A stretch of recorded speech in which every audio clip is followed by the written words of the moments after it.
Սիրելի կանայք, սրտանց շնորհավորում եմ ձեզ մարտի 8-ի կապակցությամբ։ Կինը ընտանիքի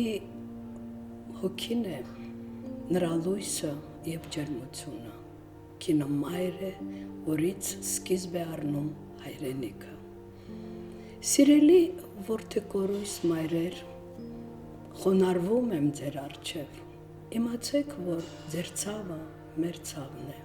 Եռաբլուր այցելելիս, որտեղ լնջում է քրոջս Թորան, մեր սիրելի Հենրիի հոգին, ավելի խորն եմ հասկանում ձեր սիրելի մայրեր Վիշտը և Կարոտը։ Բայց վստահ եղեք, մեր հարգելի մայրեր, որ ոչ ոք չի մոռացվել և ոչինչ չի մոռացվելու։ Սիրելի Արցախի կանայք, դուք ստիպված եղաք թողնել ձեր սիրված միջավայրերը, գյուղերը, քաղաքները, մեր սիրելի Արցախը,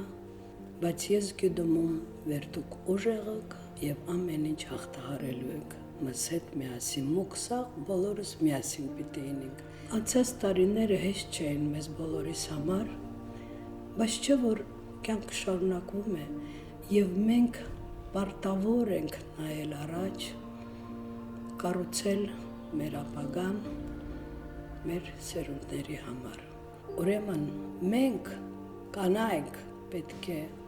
հզոր լինենք, պահպանենք մեր օջախները, հայրենիքը, հայոց լեզուն,